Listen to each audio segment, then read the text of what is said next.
Stories are all about conflict, meaning something has to happen in the story. We don't just want a chronicle of someone's boring day-to-day events. The conflict can be internal, like making a decision, who you want to be, what college you want to go to, overcoming a fear, learning how to let down your guard and make friends. Or it could be an external conflict, like defeating a dragon or running away from someone who's trying to kill you. But conflict is the heart of every story. So it's important to make sure that you not only know what your character wants, but what are the obstacles that are getting in your character's way. Every scene should have some sort of conflict. Again, it doesn't always have to be action. It can be an internal struggle.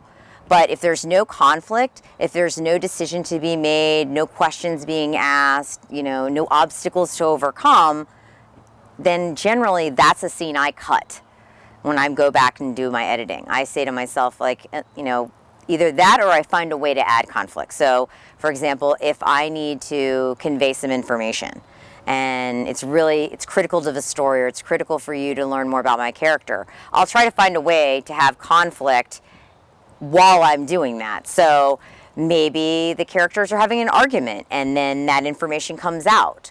Or maybe they're on the run and they're in a car and they're being chased and they're screaming and yelling and having a conversation about it. This is a really great book by James Scott Bell. It's called Conflict and Suspense. And it talks a lot about building suspense, but also creating conflict or taking a situation that you already have, as I just mentioned, and finding a way to, infuse a little bit of conflict.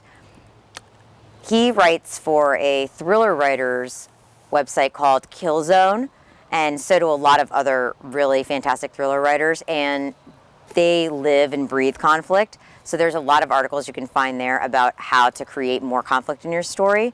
I also have a Pinterest board called Writing Tips and Tools, where I pin all kinds of writing articles, but since I am kind of obsessed with making sure I have conflict, there are a lot of conflict articles on there as well.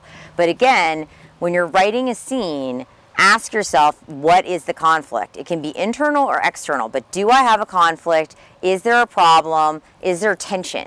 Is there something that's in the way of my, what my character wants to do or the next step? And if there isn't, I would try to create some. I always say throw as many problems in front of your characters as you can, as many obstacles as possible, because obstacles are what help you show your protagonist's character, their flaws, their weaknesses, and their strengths. And it's also what's exciting for the reader and helps keep the reader's attention and keeps them reading.